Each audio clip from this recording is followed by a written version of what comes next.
Good morning, good afternoon, good evening, whatever applies to wherever you're watching us. I am Bob McConnell, co-founder of the U.S. Ukraine Foundation. The foundation is grateful to our guest today, who will comment on the NATO summit, which is to be held in Washington next week. Our missing at this point and trying to get in participant is Zygimantas Pavilionis, a friend of longstanding. He served as Lithuania's ambassador to the United States from 2005 to 2015 and is a member of the Lithuanian Parliament, and we certainly hope he's able to make the connection. Also, aboard is Marko Mihkelson. He is an Estonian journalist and politician representing the Liberal Reform Party in the Parliament of Estonia. Both Zygimantas and Marko have been active in urging NATO to establish a clear path for Ukraine to join the alliance. To moderate the discussion today, we have Ambassador Kurt Volker, a very dear friend and a member of the Foundation's Friends of Ukraine Network, who has been, among other very important government positions, ambassador to NATO in 2008 to 2009. Kurt, the mic is yours. All right. Well, thank you, Bob. And Marko, great to see you. I'm assuming you're coming to Washington, D.C. next week, so I hope to see you here as well. And let's just dig right into it. We have the 75th anniversary summit of NATO taking place in Washington, D.C. It's a little bit after the anniversary. The anniversary was April 4th. We're now into July. But nonetheless, all the leaders of the alliance, all 32 now, are going to be coming to Washington. What is the significance of this? Why have a NATO summit? Good to see you, Kurt. And unfortunately, next week I won't be in DC. But our Prime Minister, who's this summit is going to be last for her because, as you know, Kaja Kallas will start later on this year as a High Representative of European Union on foreign affairs and security. So certainly Estonian voice will sound this time due to this very important fact a bit differently. But for sure, this summit, as basically every NATO summit, is a significant one, taken into account in which security environment we live right now, and specifically countries like the Baltic states. We put always but perhaps higher hopes on these kind of gatherings and results than perhaps some other members and allies. But this meeting is going to be definitely historic, not only because we celebrate the 75th anniversary together, but also that this is the first time we see our very close friends, allies, new allies, and friends like specifically Finland and Sweden taking part of a summit, especially Sweden, of course, which will be first time for them. But anyway, the key element, what we would like to see to be discussed among the leaders, is certainly how the alliance, what is the kind of health of alliance being 75 years old, and how resilient and strong we are at the time when perhaps the threat to very existence of us as alliance is probably highest since many years. And this is what obviously is something what we are paying a lot of attention and trying to call our allies to perhaps pay a little bit more attention to what is happening. And I think that this urgency of need to increase defense expenditures and obviously to make very clear sort of goals in terms of how do we want to see the end of war in Ukraine is something what is very much in the interest of our security here in the Baltic states. Yeah. So just to put it on the record here, so Estonia has spent more than 2% of GDP on defense for a very long time. Not one of the allies that has fallen below that. Even though it's a small country, it is a commitment of society to doing its share within NATO.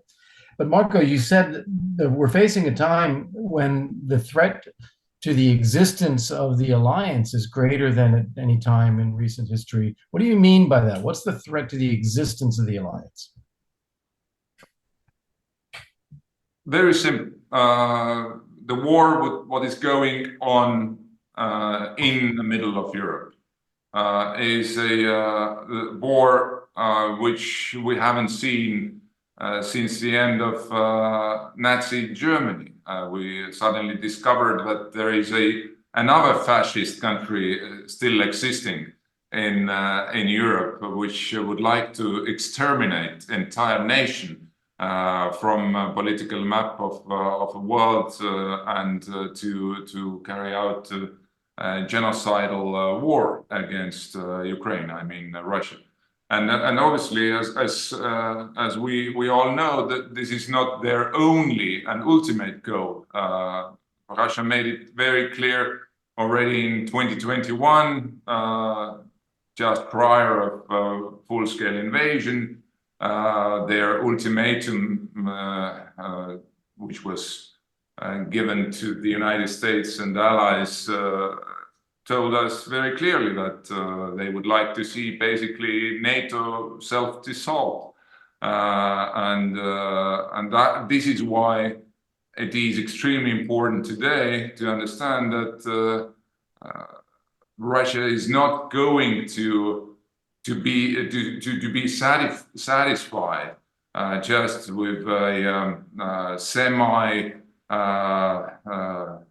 sort of peace or possible negotiations about the future settlement in Ukraine, but it's they are much more interested today, having backing from China, having backing from North Korea, Iran, to change the world order, as Putin put it very clearly several times, perhaps most clearly last October during Valdai conference. So that means that what we need is today two things. One is to obviously to recognize that this threat is existential, not only for Ukraine or as our good partner and ally and hopefully future member of NATO, but also for NATO as an alliance. And while we have not yet made very clear that we are ready to help Ukraine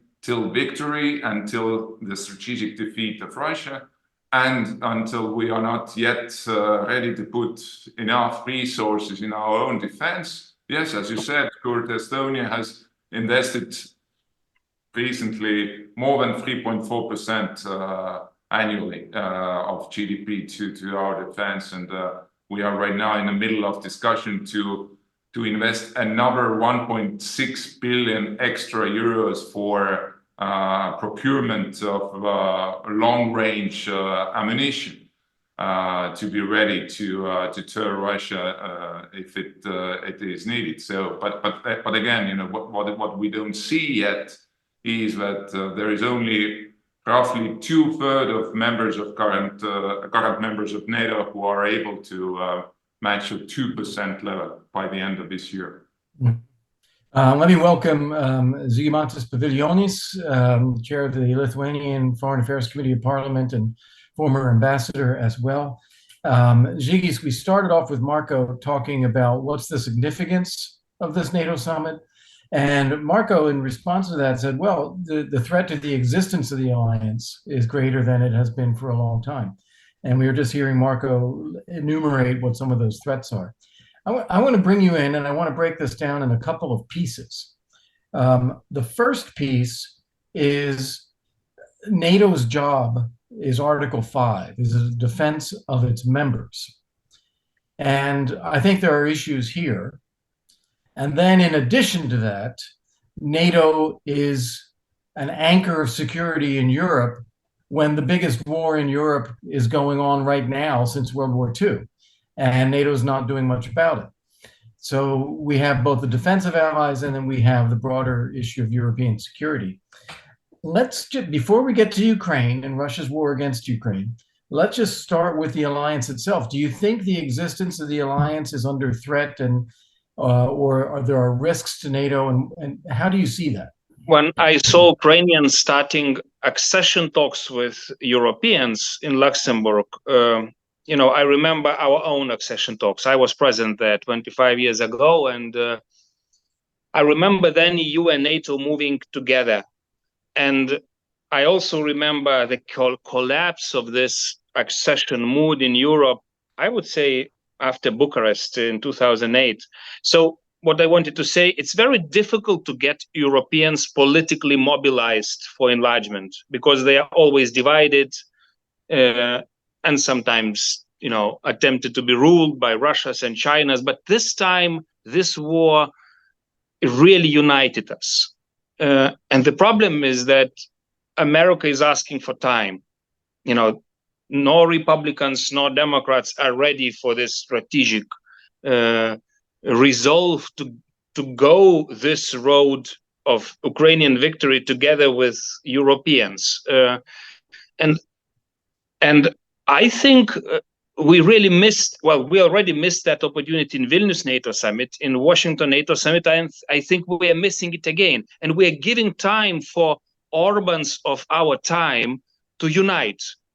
Orban just declared creating some group with Slovaks and Czech far rights that will be openly working against Ukrainian victory, against support to Ukraine, against Brussels. He is waiting for, victory of French far rights.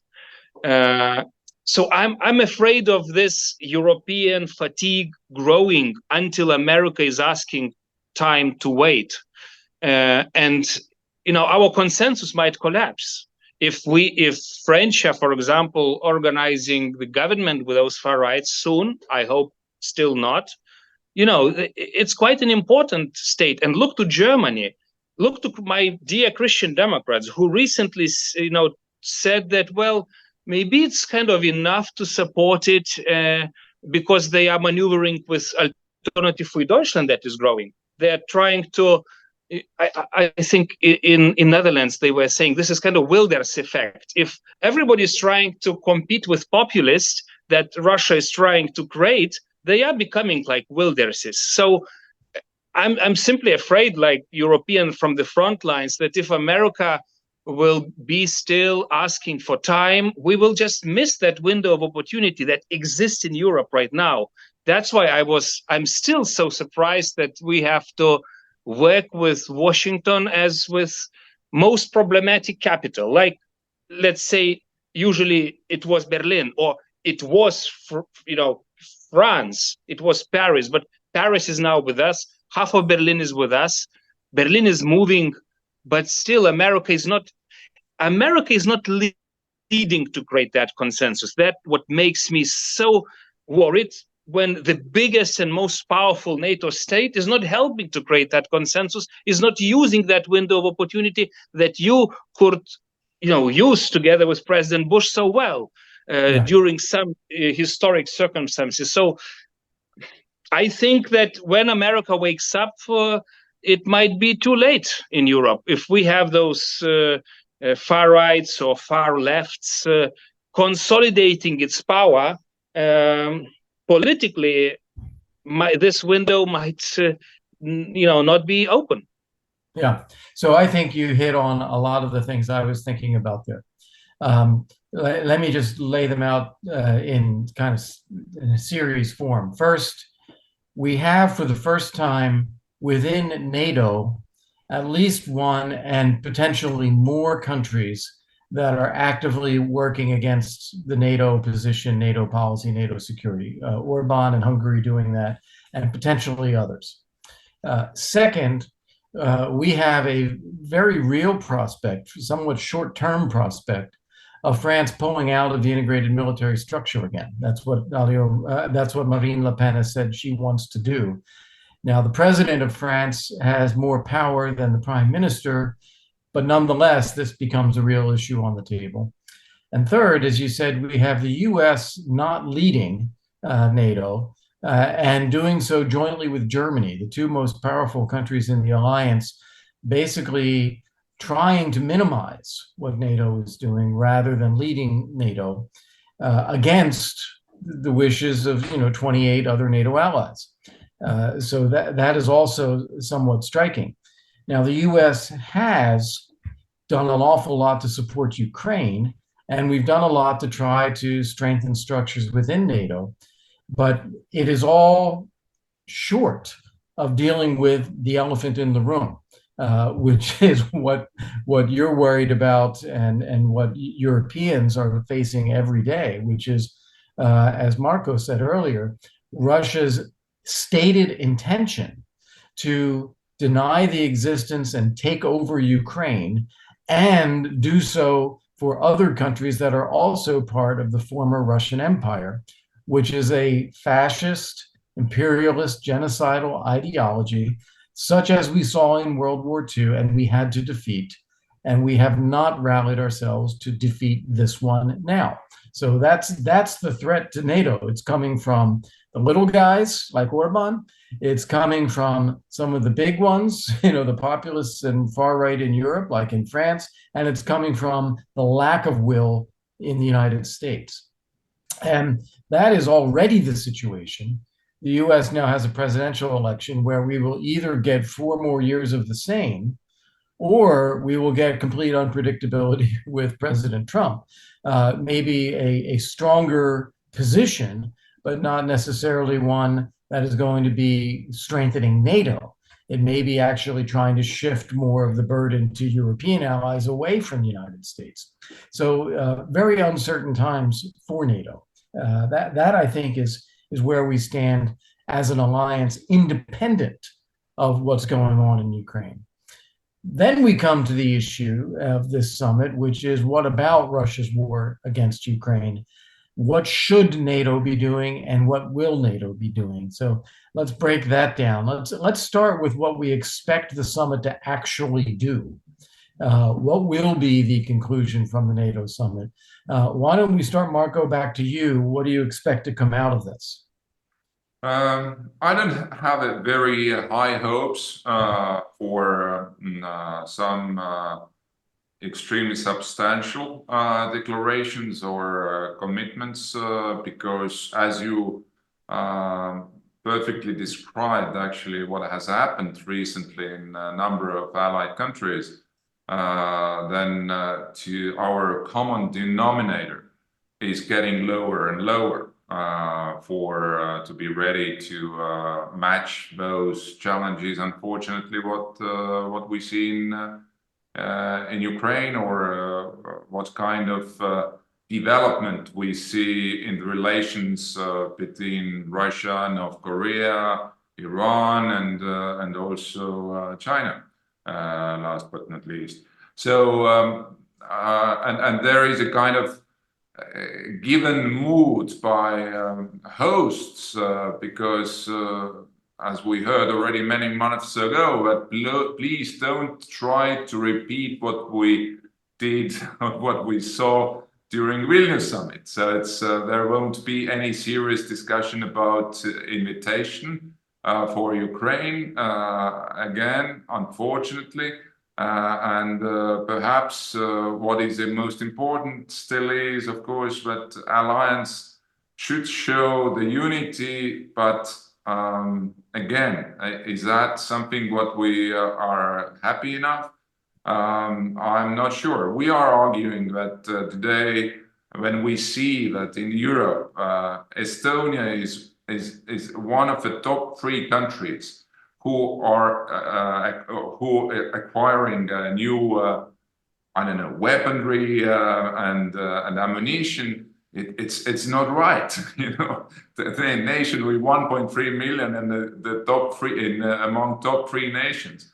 That tells us that unfortunately our allies still are in a kind of sleeping mood. And what just recently, last weekend in France, elections, we didn't hear that this topic. I mean, in general, when it comes to let's say defense or security matters, it doesn't really fly high. The same we see basically in the United States or other countries as well, unfortunately. And that is why in Washington, most probably there will be more like nitty-gritty rather than and celebration of a past rather than to working to make and bolster alliance for the future. Yeah. And what about you, Ziggy? So what do you expect the summit to actually do when it comes to Ukraine? And then let's talk after that about what it should do. Well, it will not do a lot. I would say main question, what kind of effect this not doing enough will create back in NATO capitals? And effect will be bad. You know, actually, we have elections in all 3 big NATO European capitals, London, Paris, and Germany soon.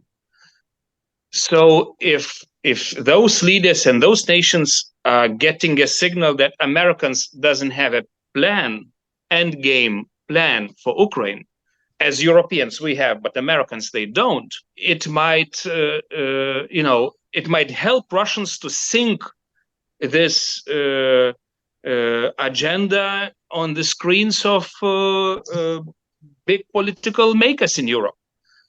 Because if you don't have a plan, you know, you fall the victim of some other plan, and then you not only you know, those elites, they might start coming back to old good idea of cooperating with Russia, but not only with Russia, China will take it also as a good signal. If Americans don't have a plan, I have a plan.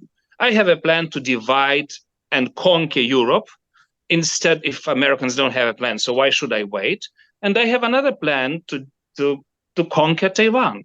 You know, so that's why I liked so much this idea of, you know, Rasmussen group, that you should indicate at least of some kind of parallelism with the EU, that Europeans and Americans, or okay, NATO and Europeans, we move together.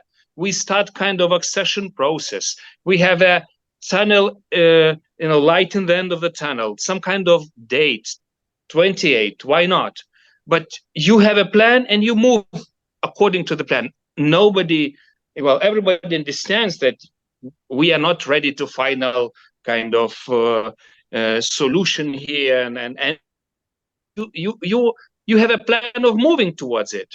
Yeah. So it's well, it will be. I hope it will be reaffirmation of Vilnius, but most important will be not something that will be on the lines, but something that we will get between the lines. Yeah. Americans are not ready, and that might create this mood of rapprochement with all the autocracies in Europe. That's what I'm always afraid. So if I may step in on Marko, go ahead. Yeah, because I want to a little bit kind of correct what Ziggy said, that Americans don't have plan, but we in Europe, we do have plans. No, we in Baltics, we have a plan. Perhaps also Poland and a couple of other countries. But if you go and talk about the kind of strategic vision in Berlin or Paris, or like I was a few days ago in Ankara and met both Erdogan and Foreign Minister Fidan, who just came back from Moscow meeting Putin and others. Then within the alliance, we have and also within here in among European countries, we have very, very different views what should be done. And that is obviously the huge problem for us as an alliance. And this is why there is a very high hesitation to follow Kurt, your idea, that we have to immediately not only invite Ukraine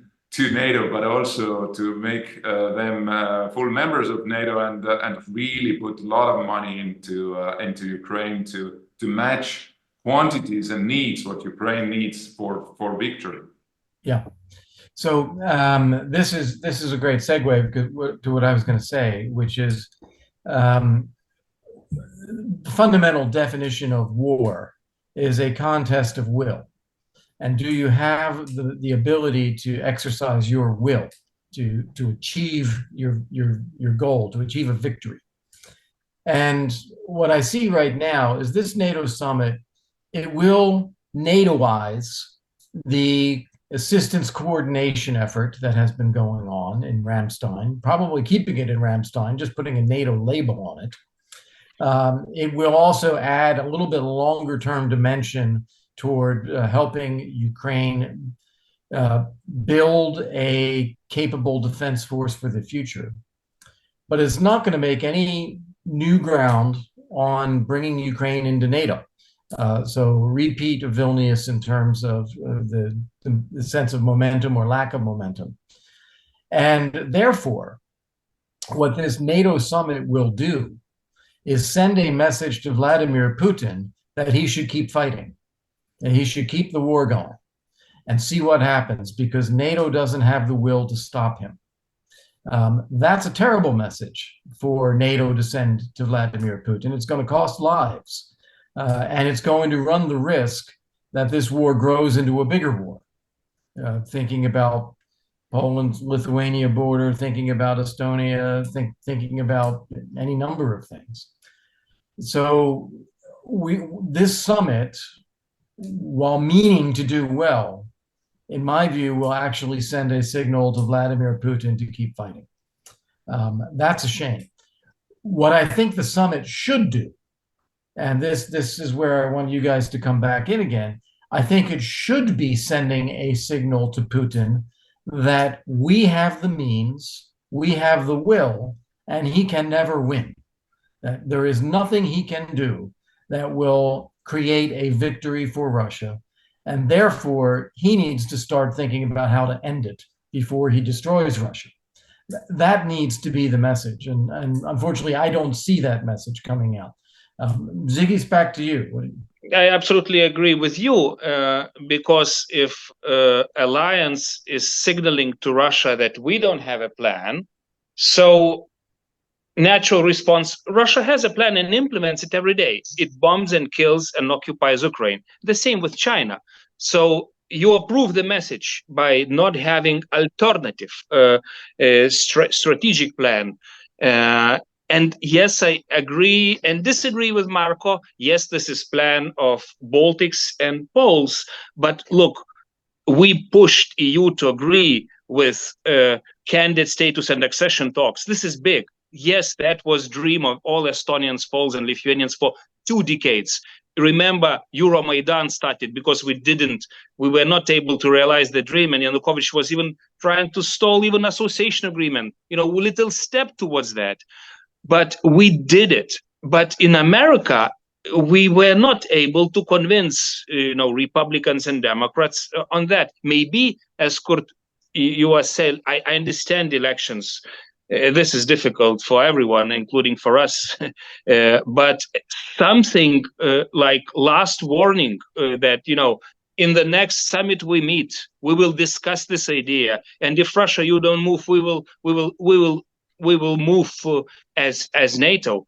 Because remember, Kurt, you've been there. It was promised from 2008. If I'm Putin, I'm sitting and I remember what happened in 2008.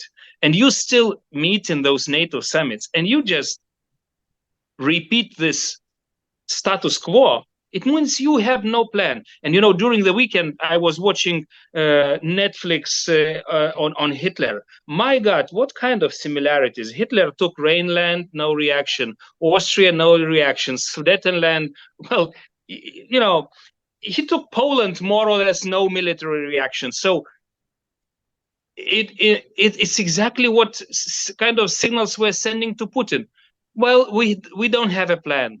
Yes, we help Ukraine in some way, but we don't have a plan how to rescue it. And the only plan is NATO enlargement. And if this plan wouldn't be realized in the Baltics, we would fight today for Warsaw, not for Bakhmut. So I don't know how to explain to Americans that learn from your own wisdom.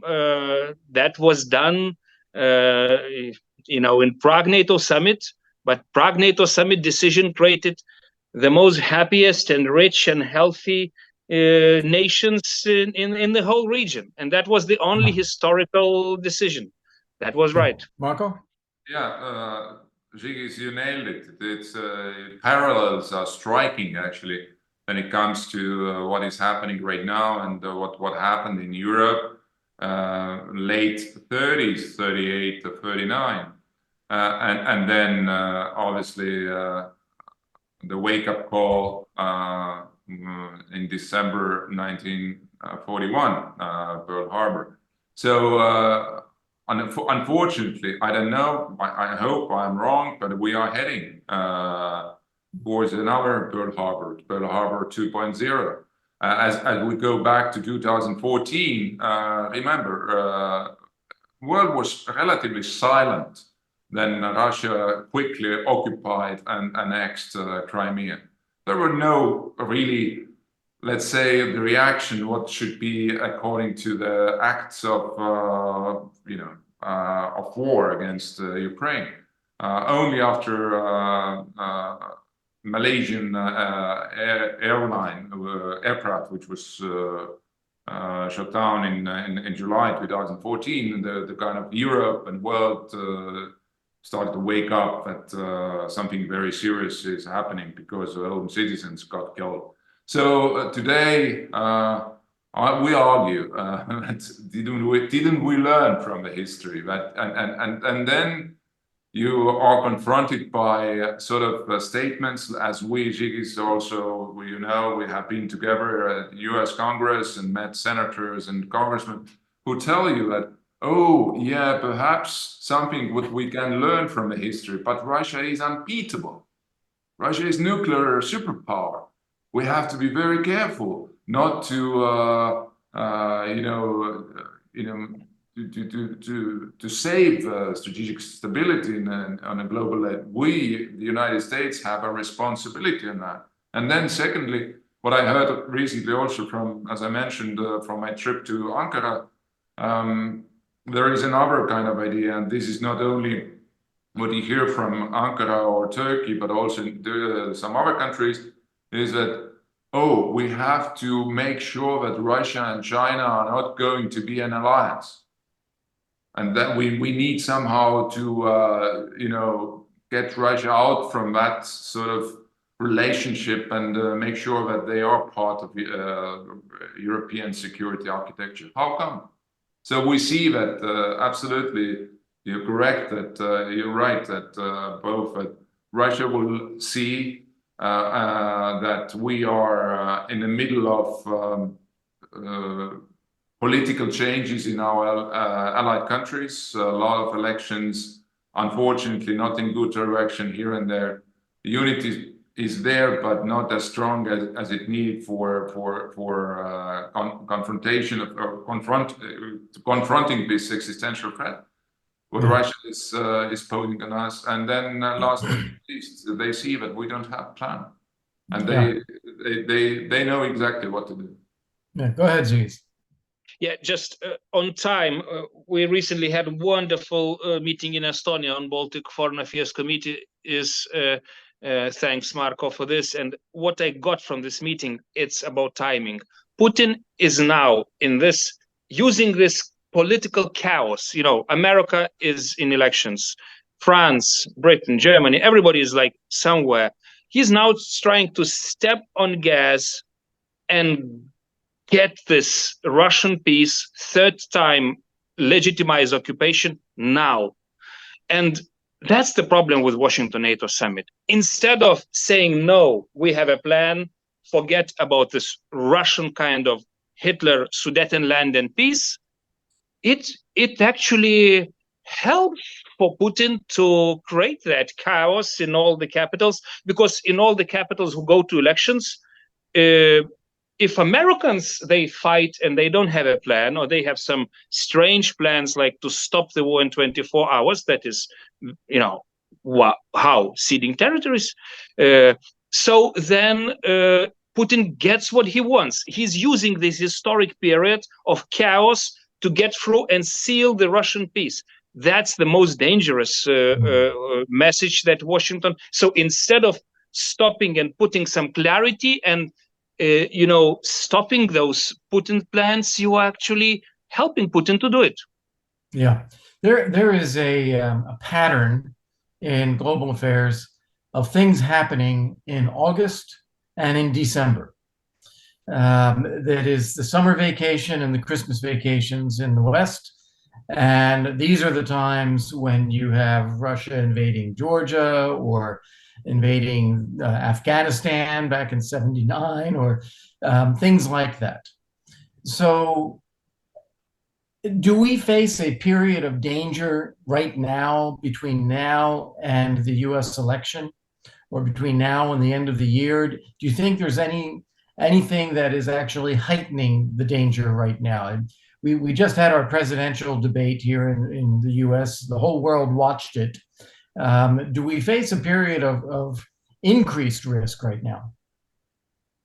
If I may, yes, I certainly. And this is probably not only in connection of those 2 months, what you refer to, Kurt, August and December.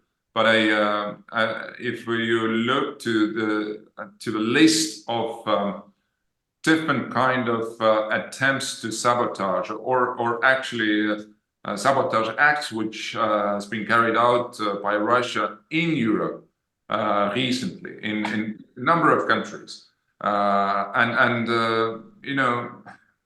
I'm not sure, but I argue that also the growing threat of international terrorism or terrorist attacks in Europe today. Don't forget, we will have also late July, early August Olympic Games in Paris. But as we heard, also U.S. bases in a number of countries in Europe are in high alert because of kind of signals for terrorism. Is a question, how come? Why now? And I think that there is a kind of there is something what we perhaps don't realize and don't know exactly what Russia is doing, or how they use some sort of proxies like Houthis, for instance, in the Middle East through Iran and so on and so forth. That this hybrid non-conventional war on our territories is going on already. And we have to acknowledge that. And luckily, lately, actually, countries have started to attribute those acts of violence or sabotage openly to Russia. But I think that a lot more is in the pipes, and exactly because of this sort of time of turbulence, political turbulence, both in the United States, but also in major countries here in Europe. Yeah, thanks. I'm just going to enumerate what you're referring to here so that people think about it. We have already seen in NATO countries arson conducted by Russian operatives, sabotage of facilities, including new defense industrial production facilities, targeted assassinations, vandalism, just general vandalism, including of national monuments and flags, paying for protests against governments in the West, so amplifying where there may even be some legitimate protests, they're amplifying that. bribery and corruption and paying politicians and paying for political parties, cyber attacks on infrastructure, disinformation, direct electoral interference in our democracies. So this is already happening. So we're talking about an Article 5 sort of situation, a conventional armed attack against Ukraine. But we are also facing hybrid attacks against NATO countries already.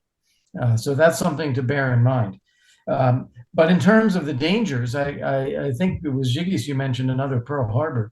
I think there is a risk that between now and the end of the year, so either August or the presidential transition period, a new attack of some kind that we are not currently thinking about, because Russia will take advantage of the distraction and weakness in the West. Zygis? Yeah, I agree completely. And, after Vilnius,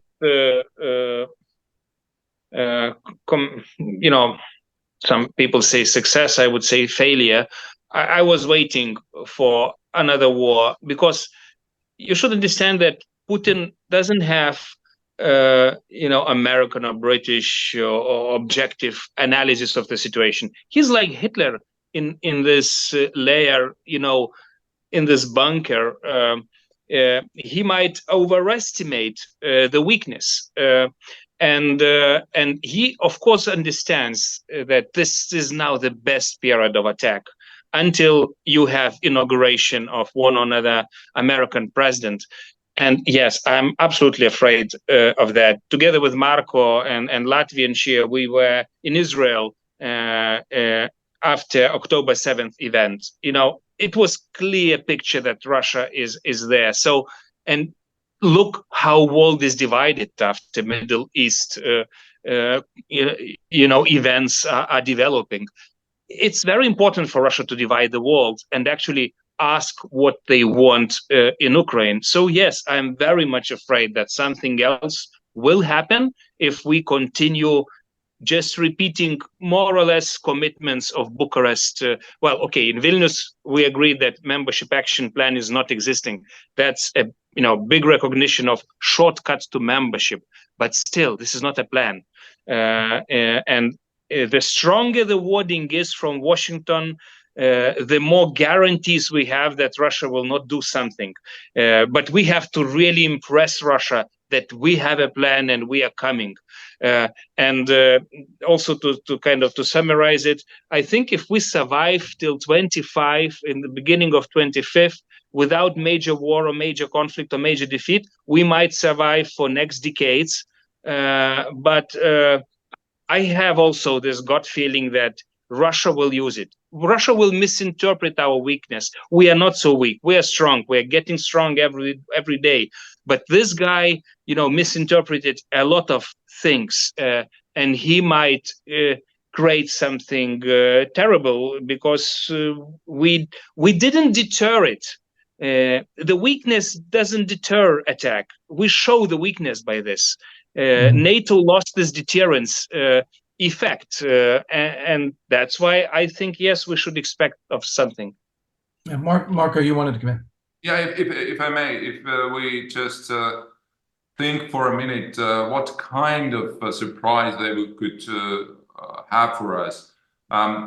Yes, we nowadays we have to be ready for everything, including also some sort of conventional adventure, but still it is highly unlikely while we have the major war going on right now in Ukraine, and this is absolutely the highest priority for Putin right now, to make sure that that goal is fulfilled. But certainly, then think about Iran and their aspiration to become a nuclear power. While three other allies, Russia, China, and North Korea, already they are nuclear powers, and obviously this could be one of the moments we have to pay attention to. Another area, of course, what Russia is is going to make a big show of is a huge naval exercises called Ocean 24, and that is going to happen, if I'm not mistaken, in September, October, and that will be the first time since 1980s they do this kind of major naval exercise, and probably also closer to U.S. waters, as well as we heard recently their visits to Cuba. But anyway, it's probably most realistic ones are hybrid attacks, all sort of hybrid interference, as you already mentioned, Kurt, and both in Europe and the United States. Yeah. One thing that I think is worth thinking about, and Zygi started on this road, but I want to take it a little further. There are clear linkages between what's happening with Iran, Hezbollah, Houthis, Hamas, and Israel, linked with Russia and its activities, including Ukraine and Georgia, Moldova, and threats elsewhere, and hybrid attacks, North Korea, South Korea, China, Taiwan, Philippines, and South China Sea and naval issues. I think the weakest link here is actually China-Russia. I don't buy into the idea that China's invested in Russia's war. Quite the opposite. I think China has its own interests, is willing to take advantage of opportunities that Russia provides, but is not invested in it. But that being said, when I think about a August surprise, October surprise, December surprise, I could see the ramping up of these regional conflicts with Russia's instigation simultaneously. So we start to see Hezbollah more activated in Israel. We start to see a Kim Jong-un being more provocative towards Korea and in Asia. And we see maybe a fresh incursion of Ukraine from Belarusian territory, all at the same time, and trying to overload our own thinking and forcing that dynamic, which we've seen so much already, of seeking to de-escalate, rather than to recognize that by doing that, we are actually ceding ground and fueling or feeding the beast that is continuing to attack. Those I think are some of the risks that we need to be watching out for over the next 6 months. I want to end this on one question that is different from what we've been talking about. We've been talking about the challenges facing the West and facing NATO and facing Ukraine and what we should be doing about them. But Russia is facing its own challenges.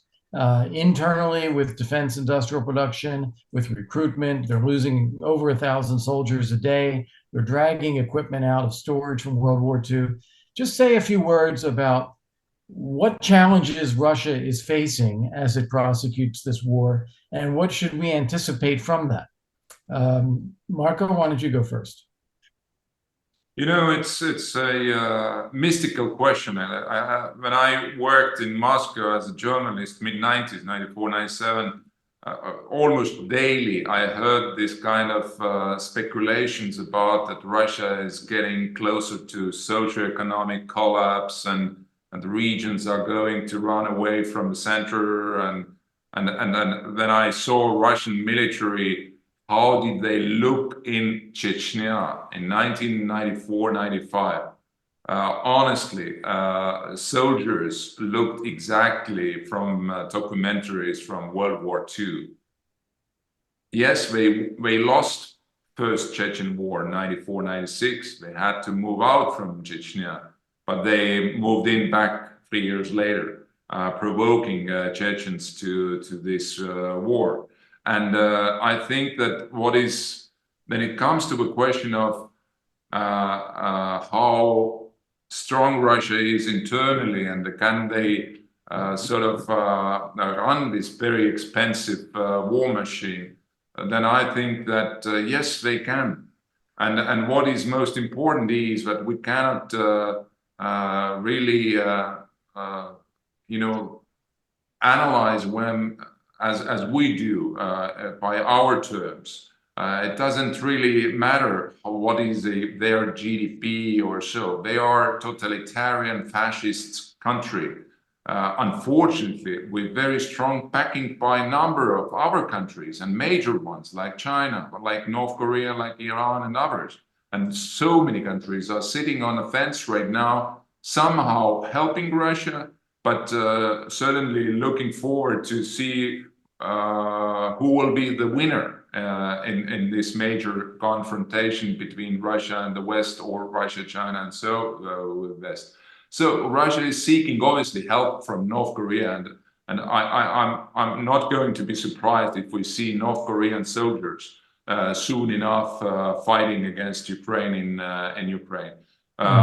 Russia is seeking to get ballistic missiles from Iran to be used in Ukraine, and obviously what I heard from some of diplomats who would like to seek some ceasefire and to make sure that Russia and China are not going to be more closer than there are kind of thinking or still existing thinking that China is going to help Russia much more if Russia is going to lose territory or this war. But anyway, so it's not Russia alone. They know that they have backing from other countries as well, and also this imperial mystical sort of will to sacrifice his lives for, I don't know, for Mother Russia, and this is something what is very difficult to understand for those who don't understand Russia. Yeah, Zygimantas, last word to you. Yeah, the same. Again, sorry to make those parallels with Hitler, but you should understand that in countries like Hitler's Germany or Putin's Russia, there are no indicators of pain or dissatisfaction. No, it's one man that controls it all, and he has a vision. He related his own being with this war. So until he gets very clearly that he is defeated, he will not stop at any cost. For Hitler's and Putin's of this world, the world, the human cost, the economical cost, social, it absolutely, they don't care. And Marko is right. I was even studying Russian, philosophy. It's in this philosophy, like Holy Spirit is most important. There is no personality. The spirit, like communist spirit or whatever, it's most important that it's finally wins. Millions might be lost. So you have to defeat Russia. In case you start appeasing or sending no signals, Putin thinks that between the lines, you actually agree with his war because you are weak. Hitler thought the same, and he did those fatal mistakes. So until we have decisive political blow and this could be the only thing, is Ukrainian NATO membership with all our force, because guys, we are 25 times stronger than Russia. If we just show it to Russia, then nothing will happen. Putin will continue annihilating and occupying us until we go to, yes, Pearl Harbor #2. So thank you both. Thank you, Marko. Thank you, Zygimantas. We will head into the NATO summit next week, and people will be here for a couple days. They will go home. And I'm afraid that we are going to be facing the same kinds of existential challenges after the summit as we face going into it. So a lot of work still ahead that we're still going to have to do, and challenges that we're still going to have to confront. So thank you, everyone. And Bob, back to you. Thank you, Kurt.